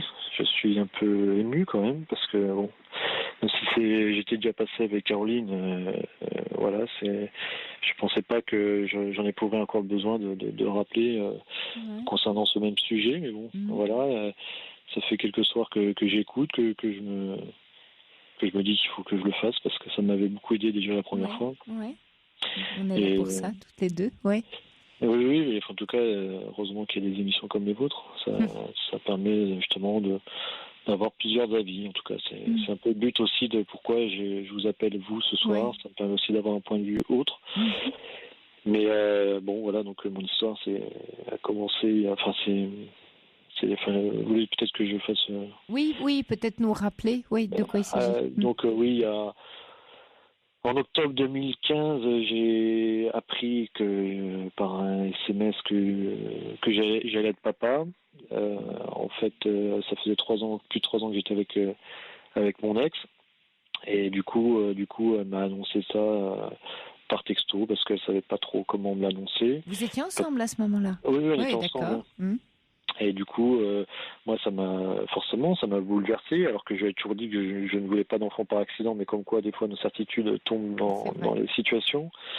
Et du coup, quand même m'envoyer par texto, elle n'a pas vu l'effet positif que ça a eu sur moi. C'est-à-dire que moi, ça m'a fait sourire et tout, sauf qu'après, parce que j'habite Paris, elle habite en banlieue, le temps que j'aille la retrouver, je l'avais appelé pour dire que j'avais eu son message, et donc je lui dis, écoute, j'arrive, on va en parler, tout ça. Voilà. Et puis du coup, pendant le trajet, forcément, j'ai mesuré quand même l'événement qui était en train de se passer, c'est-à-dire que c'était quand même un enfant, c'est pas rien quand même. Et du coup, j'étais bouleversé. Dans ces moments-là, moi, j'ai une réaction qui est que je me renferme sur moi, c'est-à-dire que j'ai besoin de réaliser ce qui se passe. Et du coup, elle arrive à la gare, elle vient me chercher à la gare, et puis elle avait le sourire et tout, ce que je trouvais normal, parce que bon, elle était contente, je savais que pour elle c'était important. Et du coup, bon, je me taisais, je disais rien, je vivais l'instant, mais tout en étant bouleversé. Et puis là, elle me dit, ouais, tu dis rien et tout. Je lui fais, écoute, je sais pas quoi dire. En même temps, je viens de l'apprendre. Même si ça fait 1 heure que j'ai appris, je viens de l'apprendre. Là, on arrive chez elle, elle me dit, oui, pour quelle raison tu voudrais pas de cet enfant? Je lui fais, c'est un peu les mêmes raisons que pour lesquelles on n'a pas encore emménagé ensemble. C'est que bon, t'as quand même 2 filles, t'as pas de travail. Et je lui fais, est-ce que c'est le bon moment? Est-ce que c'est, je me pose 36 000 questions. Donc j'ai bien vu que ma réponse ne lui plaisait pas, parce que bon, dans la voiture, on avait dit que c'était le plus beau jour de sa vie, que ce bébé, elle l'aimait déjà plus que tout au monde et tout. Donc du coup, ça m'a encore plus renfermé sur moi-même, parce que bon, je me suis dit là, attention à ce que tu vas dire, parce que bon, elle est tellement enthousiaste, elle est tellement contente que bon, en gros, j'avais pas trop le droit à l'erreur dans ma réponse. Et puis donc ces filles sont rentrées de l'école, on a fait les devoirs, on les a fait manger, doucher, puis après elles se sont couchées, et puis moi j'étais toujours un peu dans mon silence, parce que je savais pas quoi dire en fait. J'étais partagé en fait, voilà. Et du coup, elle me dit, tu dis rien. Entre quoi et quoi, quand vous dites j'étais partagée? J'étais partagé entre le fait d'accepter, cette grossesse, et le fait de pas accepter, parce que la raison pour laquelle déjà on n'avait pas emménagé ensemble, c'était parce que justement elle avait pas de travail, qu'elle avait 2 filles, tout ça. C'était, pour moi, c'était, après c'est peut-être bête de ma part de fonctionner comme ça, mais par l'époque qu'on vit, pour moi c'est quand même une lourde responsabilité. Très concrète, oui. Oui, et du coup, bon. Et vous avez dit que vous devriez assumer cette famille aussi, peut-être? J'avais ça, et puis il y avait une autre histoire aussi qui est profonde aussi, c'est que 7 mois avant, j'avais perdu mon frère, et que mon frère m'avait toujours dit que lui, il souhaitait être tonton, et du coup, ça faisait beaucoup de choses, moi, dans ma tête. J'étais dans le deuil, mais j'ai même signifié, j'ai dit, tu sais, pour moi, il y a quand même l'histoire de mon frère. Il fait, ouais, je vois pas le rapport. Et je fais, tu le vois peut-être pas, mais il y est, en tout cas. Surtout que, bon, voilà, j'en ai parlé après avec ma psy, parce que je suis suivi par une psy depuis tout ça, mine de rien, parce que c'est pas facile. Et justement, comme mon frère, lui, il s'est retrouvé papa un peu à son insu, et que après, du coup, son ex lui a, elle a pas respecté son choix, parce qu'il n'était pas prêt lui-même à être papa. Bon, elle voulait pas se faire avorter. Apparemment, ça a eu un traumatisme sur moi profond, et du coup, c'était ma crainte, et quelque part, il y avait quelque chose qui se reproduisait. Et du coup, bon, voilà. Et lui, il était décédé d'accident? Non, en fait, pour la petite histoire, mon frère, quand elle a eu ils ont eu 2 enfants ensemble, et après, donc, ils ont été ensemble 2-3 ans. Puis après, elle l'a trompé avec le voisin du dessus. Du coup, elle a mis mon frère dehors. Elle l'a dégagé, et du coup, après, pour que mon frère ne voit plus ses enfants, elle l'a accusé d'attouchement sur leur fille, leur fille, et du coup, mon frère, il a fait un ulcère, parce que ça le travaillait beaucoup, il le vivait très mal, parce que c'est comme lourd aussi comme accusation. Bon, il y a eu une affaire, il a été innocenté, nous on était derrière lui, la famille on était derrière lui, ça, il y avait pas de, moi j'ai jamais douté de mon frère. Mais bon, du coup, son ulcère, il l'a pas soigné, puis il a fini par faire une hémorragie gastrique. Donc ça a mis pendant toutes ces années où il s'est fait la bile. Et de coup, moi j'avais raconté cette histoire-là, enfin mon ex était au courant de cette histoire-là, et c'est pour ça que c'était... Donc du coup, c'est pour ça que quand elle m'a annoncé qu'elle était enceinte... Oui, vous avez eu le sentiment d'une mauvaise histoire qui se rejouait un peu, quoi. Il y avait un mauvais scénario. Maintenant, je m'en rends compte, mais sur le moment, je m'en rendais pas compte. Bien mais sûr, en fait, bien sûr. Elle me disait, oui, mais moi, je suis pas comme l'ex de ton frère. Et je Oui. mais bon, mine de rien, tu me mets un peu la pression. Je te dis que pour moi, c'est important d'avoir un enfant parce qu'on le décide ensemble. Et la seule fois où, justement, moi, j'ai pas fait gaffe, parce que bon, moi, je prenais mes dispositions, mais elle prenait pas forcément la pilule. Elle me reprochait ça aussi. Donc, je sentais bien une pression aussi de son côté. Oui, d'accord. Et du coup, quand ça arrivait, je me suis dit, d'ailleurs, je lui ai dit, je suis en train de me faire un enfant dans le dos, là. Je fais, moi, je te dis, je veux pas un enfant par accident pour les raisons qu'elle connaissait. Surtout qu'elle n'a pas été présente. Moi, elle m'a fait tout un cinéma parce que quand j'ai perdu mon frère, c'était juste avant, ça va faire 2 ans que c'est arrivé quelques temps. Elle n'a pas été présente à vos côtés à ce moment-là ? Pendant 3 semaines, elle m'a... déjà, 11 mois avant, j'avais perdu mon grand-père, elle m'a fait une crise parce qu'elle supportait pas que je m'occupe de ma mère pour ce décès-là. Oui. Après, elle a remis ça avec mon frère où elle n'a pas été présente en me disant que soi-disant je l'avais pas invité à venir aux obsèques. Je lui dis mais attends, c'est pas que je l'ai pas invité, c'est que déjà ça arrivait précipitamment. Dans ce moment-là, pareil, on réfléchit pas, on est dans l'action surtout. Donc pendant 3 semaines, elle a appelé ma meilleure amie en disant que elle a fait un scandale. Ma meilleure amie elle a dit c'est pas le moment d'embêter Johan parce qu'il a besoin de toi. Pendant 3 semaines elle n'a pas été là. Donc du coup, c'est Oui, je vois tout le contexte là, ça c'est beaucoup plus clair. Oui, je comprends. Et du coup, donc après, du coup. Donc ce soir-là, vous êtes un peu emmuré dans tout ça, dans toute cette complexité, Et comme je voyais qu'en fait, elle attendait une réponse immédiate, c'est-à-dire, elle m'a dit, j'ai dit, alors moi, du coup, en plus, je mesurais parce que. C'est-à-dire, elle attendait une réponse immédiate qui était positive. Elle attendait que je lui dise oui, en fait. Oui. Et du coup, moi, je suis quand même pas non plus insensible et idiot. Je me suis dit, si je lui dis oui, que dans 4 jours j'ai réfléchi et que je lui dis non, ça va être encore pire que si je lui dis non maintenant. Et donc je m'étais dit de toute façon, si je lui dis non maintenant, elle me préviendra de son avortement et je l'accompagnerai. Mais en fait, du coup, moi j'étais maladroit, mais en même temps la situation, j'ai pas eu trop de champ de manœuvre. Et donc je lui ai dit. Je lui ai dit, écoute, pour l'instant, je suis plus pour l'avortement. Et puis là, c'est mise en pleurs, il n'y a plus moyen de parler de rien du tout. Donc, en plus, je voulais pas réveiller les filles, donc je suis resté dans la chambre. Elle est partie à la cuisine pour fumer sa clope. Fumer ses clopes, du coup. Et puis, quand elle est venue se coucher, elle m'a dit, demain, tu dégages, je veux plus entendre parler de toi. Et le lendemain, elle m'a dégagé, effectivement, et tout. Et puis après, elle a prévenu sa famille en disant qu'elle était enceinte, mais comme si c'était quelque chose qu'on avait décidé, mais en disant que je l'avais abandonnée. Du coup, moi, quand on m'a emmené à la gare, j'étais en pleurs parce que là, c'était un cauchemar. Et du coup, elle m'a dit, de toute façon, si tu essaies de reprendre contact avec moi, je porte plainte contre toi. Alors du coup, on était encore dans le même schéma que ce que mon frère a vécu. Je fais, oui, vraiment là. Et du coup, bref. Et du coup, j'appelle ma mère pour lui annoncer la nouvelle. Et puis, mais qu'est-ce que toi, mais j'ai fait, en fait, c'est pas le problème de l'enfant, c'est la manière dont c'est fait, en fait. C'est que j'ai. Oui, exactement. C'est la façon. Je sais pas. Je sais pas.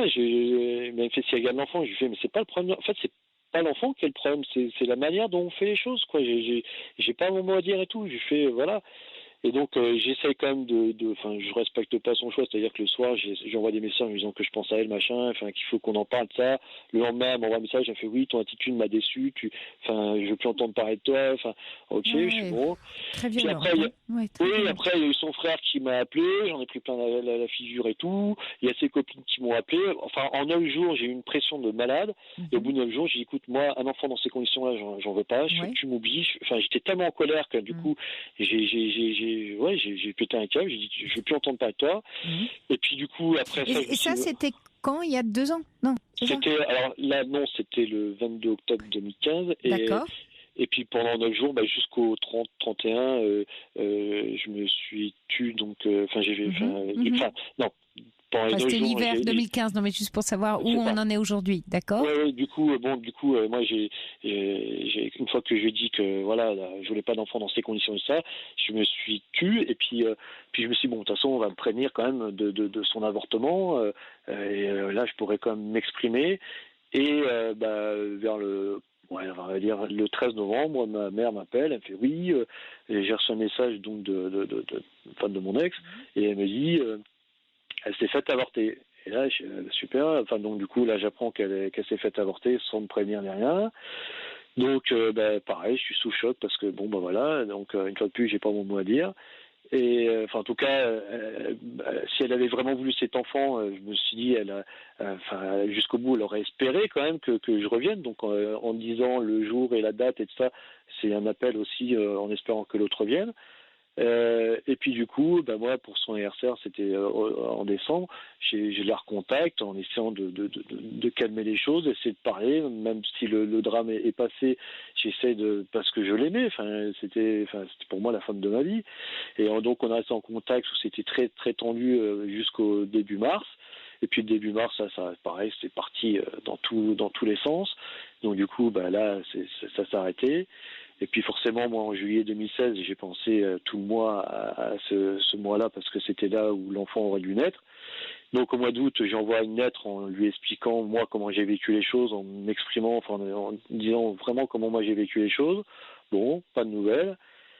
Puis en octobre, elle me recontacte, tout ça, toute contente et tout. Je fais bon, ok. Et puis bon, moi du coup, j'étais rempli plein d'espoir parce que je me suis dit bon voilà, peut-être qu'on aura peut-être dû passer par là. Je sais pas. Du coup, ça peut arriver dans les couples qu'il y ait des trucs comme ça. Donc et puis là, m'annonce qu'elle avait retrouvé quelqu'un. Donc très très peu de temps après qu'on se soit réellement séparés, c'est-à-dire un mois et demi après. Et donc ça m'a mis sous le choc. Bon, du coup, je propose de partir en week-end, machin. Je lui offre un week-end en Normandie pour qu'on se retrouve, tout ça. Notre complicité était toujours là. Sauf qu'elle me dit, mais moi, je t'aime plus. Elle était déjà avec quelqu'un, ouais. Oui, elle me dit, moi, je t'aime plus, j'ai plus de sentiments pour toi. J'ai fait, oui, mais moi, avant qu'on parte en week-end, je t'ai dit que voilà, le fait que tu reprennes contact avec moi, je serais dans le but de te reconquérir. Et quelque part. Voilà, pour moi, tu peux pas me dire que, si tu m'as dit que tu aimais ce bébé plus que tout au monde parce que c'était l'homme que tu aimais. J'ai fait quelque part, si tu reprends contact avec moi, dans la lettre, je t'ai dit clairement que moi, voilà. Elle a repris contact avec vous pour vous dire qu'elle était heureuse et qu'elle était passée à autre chose et qu'il y avait un autre homme dans sa vie. Oui, mais finalement, elle est pas, du coup, elle m'a recontacté en décembre pour me dire qu'elle était plus avec ce gars. En décembre dernier? Oui. Ouais. Et du coup, sauf que moi, après ces retrouvailles, je lui dis que, moi, j'ai voulu faire une tentative de suicide parce que j'étais très mal. Déjà, le fait d'apprendre qu'elle ait refait sa vie aussi vite, alors que quand elle m'a annoncé qu'elle était enceinte, pour moi, c'était le plus beau jour de sa vie et que c'était le bébé de l'homme qu'elle aimait. Je me suis dit, il n'y a rien de cohérent là-dedans. C'est quoi ça? Et du coup, ça a été très très dur pour moi. Mais j'ai dit, moi, je t'aime. J'étais prêt à la reprendre, j'étais prêt à repartir, à donner une chance à cette histoire. Et vous avez fait une tentative de suicide? J'ai fait une tentative, oui. Ok. Et du coup, je suis passé à là et puis je suis revenu sur le truc parce que comme j'avais accompagné mes parents pour les obsèques de mon frère, je me suis dit, je peux pas leur affliger ça. D'accord. Donc je suis reparti dans une lucidité, mais pendant une semaine, je bouffais plus. J'étais vraiment pas bien. Et puis après, du coup, c'est là où j'ai pris la décision d'aller voir une psy qui était très bien, et puis un bon contact.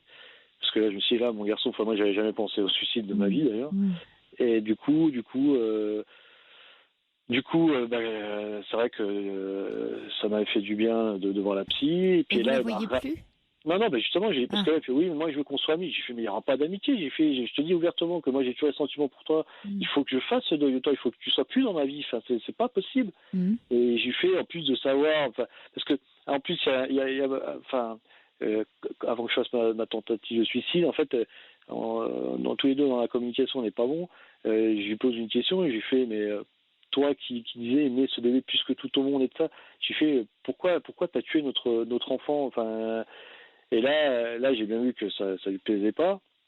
Et là, elle m'a répondu en me racontant ses ébats sexuels avec son nouveau mec, en m'envoyant, alors qu'elle avait, pendant le week-end, elle avait tenté de me montrer des photos d'elle et son mec, mais j'ai fait, mais je ne veux pas voir ça. Enfin, pendant tout le week-end, elle m'a parlé de son mec, de tout ça, enfin bref.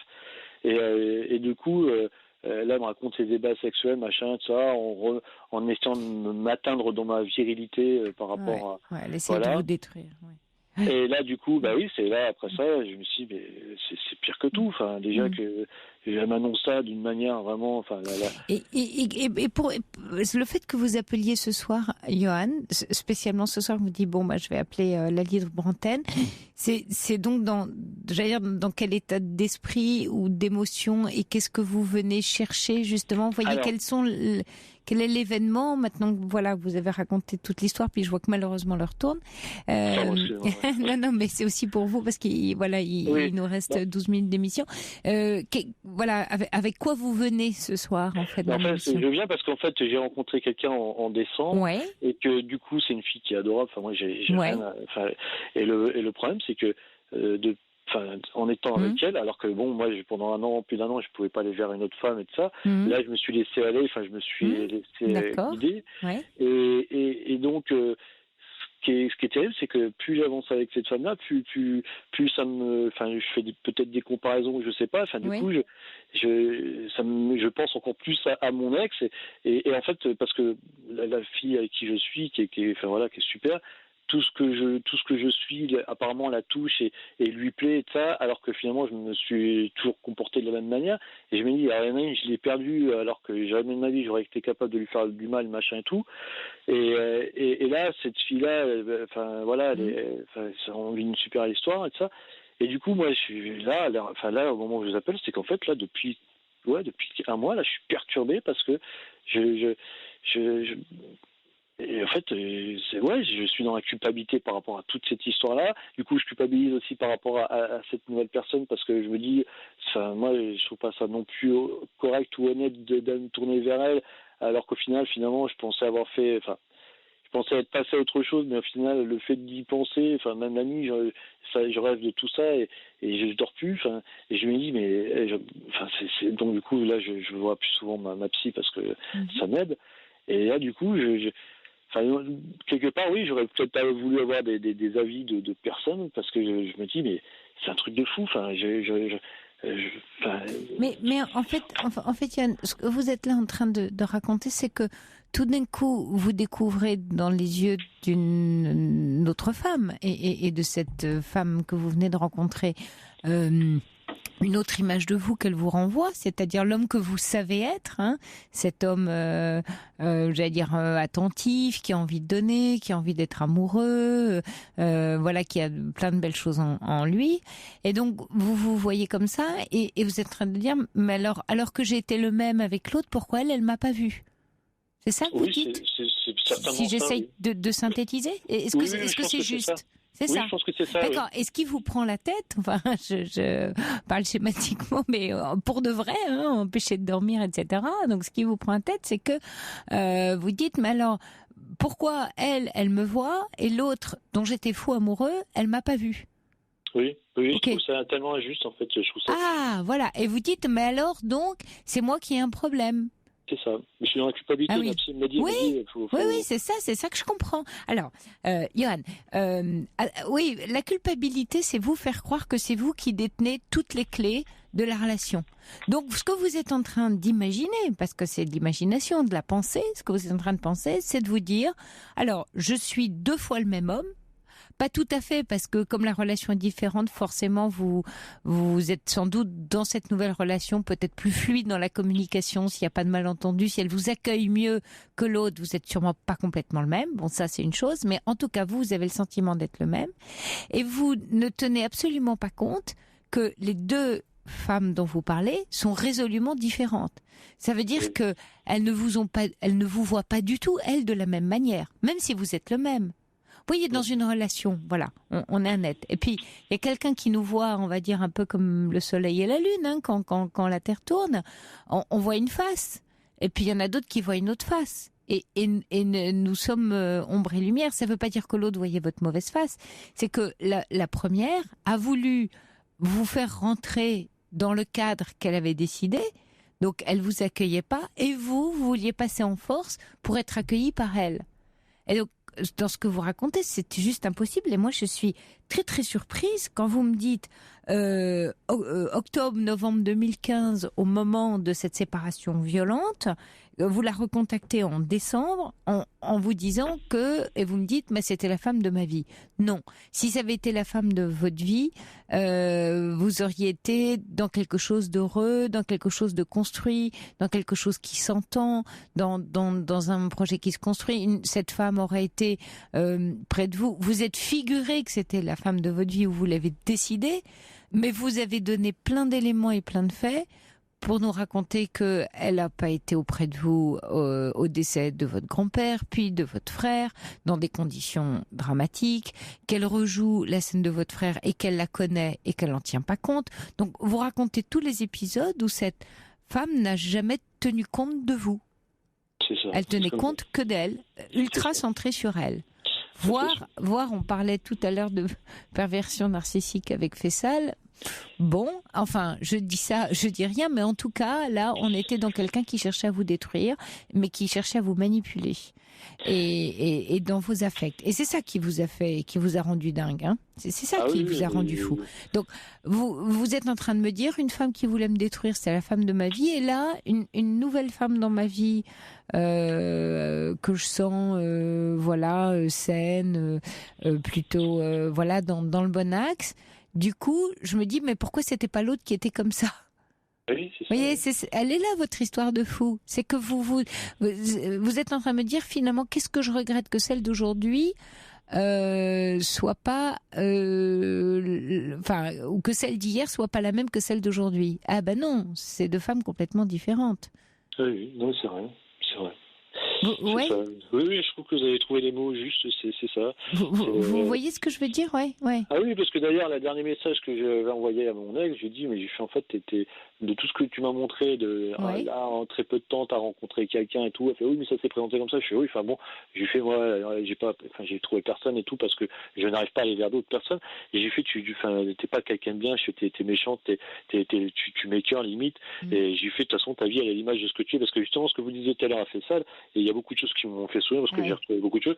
Elle a pas d'amis de longue date, et elle prend la fuite en permanence. Et d'ailleurs, quand elle m'a répondu par rapport à ce message-là, qui l'a blessée, elle m'a dit, de toute façon, c'est toi qui as un problème, tu as raison d'aller voir un psy, parce que à 35 ans, de pas avoir d'enfant, t'as rien construit de ta vie, enfin blablabla. Alors que, je trouvais ça, j'ai fait, écoute, tu me fais sourire, parce que c'est bas, je vois, bref.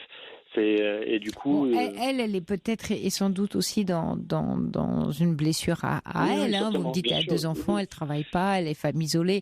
Bon, elle est sans doute dans une certaine précarité qui fait que elle cherche un compagnon solide, et peut-être que d'avoir un enfant avec vous était une façon pour elle, dans un projet de reconstruction, d'avoir un homme qui, enfin, peut-être allait l'épauler dans sa vie. Donc ça l'a peut-être rendue très nerveuse ou très en colère. Mais là, voyez, vous vous empêchez de tenter, hein, puisque c'est une jeune relation, quelque chose d'heureux avec la femme qui arrive. Là, je pense qu'effectivement, avec vos psy actuelle, vous allez aller regarder toutes les peurs, parce que forcément que cette nouvelle relation, et c'est ce qui est en train de se passer, vous créez des résistances parce que vous créez des peurs. Parce que là, vous avez qu'une trouille, finalement, c'est que l'histoire se répète, que vous disiez, elle a un joli visage aujourd'hui, mais demain, je vais peut-être voir un monstre. Oui. C'est ça l'angoisse. Certainement, oui. Oui. Probablement, c'est inconscient, mais c'est ce que vous dites, c'est ce qu'a voulu sauver ma psy. Elle m'a demandé si j'avais peur d'être père. J'ai fait, moi, j'ai jamais eu peur d'être père, mais pas dans des conditions comme ça. Enfin, pour moi, c'est quelque chose qui se décide à deux, qui se vit à deux. Non, vous avez peur de la prédation de la femme, en tout cas de la compagne. Il y a l'histoire de votre frère. Oui. Votre frère en est mort d'une certaine manière. C'est la leçon que vous avez compris, l'expérience qui, en plus, en vous disant, j'aurais adoré être tonton, ou j'aimerais être tonton. Donc, en vous lançant presque le témoin, en vous disant c'est à toi maintenant.